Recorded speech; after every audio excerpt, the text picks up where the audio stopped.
Now, the ceasefire has held for a week, but the fury is far from forgotten. Iran and Israel eye each other across a shattered landscape, both nursing wounds and watching for the next move. The death toll is stark: 935 killed in Iran and 23 in Israel. Top Iranian commanders and scientists among them, while Israel mourns its own losses and counts the cost of about $12 billion. Now, beneath the uneasy calm, both sides are rearming, calculating, and waiting for a spark. Now, here's a report for more.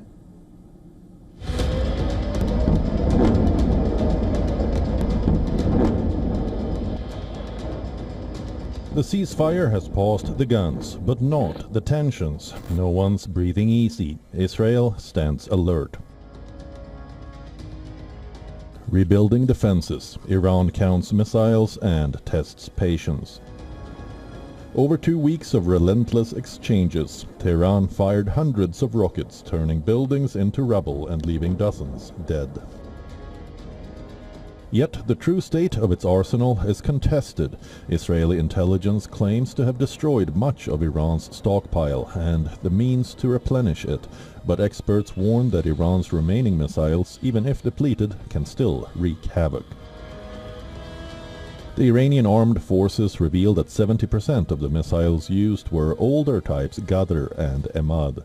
Ghadr has a range between 1350 to 1950 kilometers and carries a payload of 650 kilograms.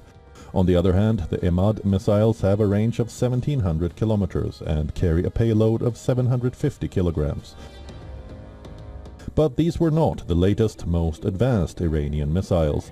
Iran claims only 2 Sejil missiles were deployed, and next-generation weapons saw minimal use, suggesting Iran is holding back its most potent firepower for a possible future confrontation. The strategy is clear. Iran is preparing for a protracted war, gradually rolling out its arsenal in a deadly, calculated dance. Its older missiles still demonstrated remarkable accuracy, hitting military and civilian targets with precision.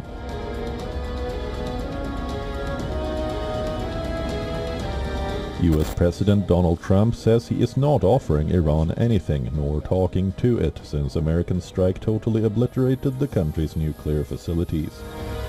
Iran says Trump's shifting stance on sanctions amounts to psychological and media games. Let us also not forget that, at the height of a diplomatic process, and just as the 6th round of negotiations was scheduled for the next day, the Zionist regime, in coordination and cooperation with the United States, carried out a military aggression against Iran.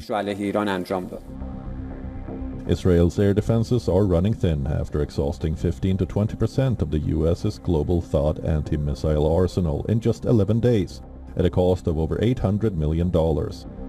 Israel is also scrambling to acquire and produce more interceptors, knowing the next round could be even more punishing.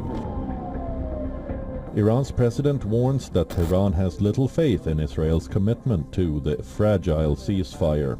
The Islamic Republic has halted cooperation with the UN nuclear watchdog, accusing the agency of bias and failing to condemn the strikes. Israel, meanwhile, signals a potential historic shift, voicing interest in peace deals with Lebanon and Syria, a move that could redraw the region's alliances. A week after the guns fell silent, the region is a tinderbox. Iran and Israel are both wounded, both wary, and both preparing for what comes next. The ceasefire is a pause, not a peace. The missiles are quieter, but the threat remains.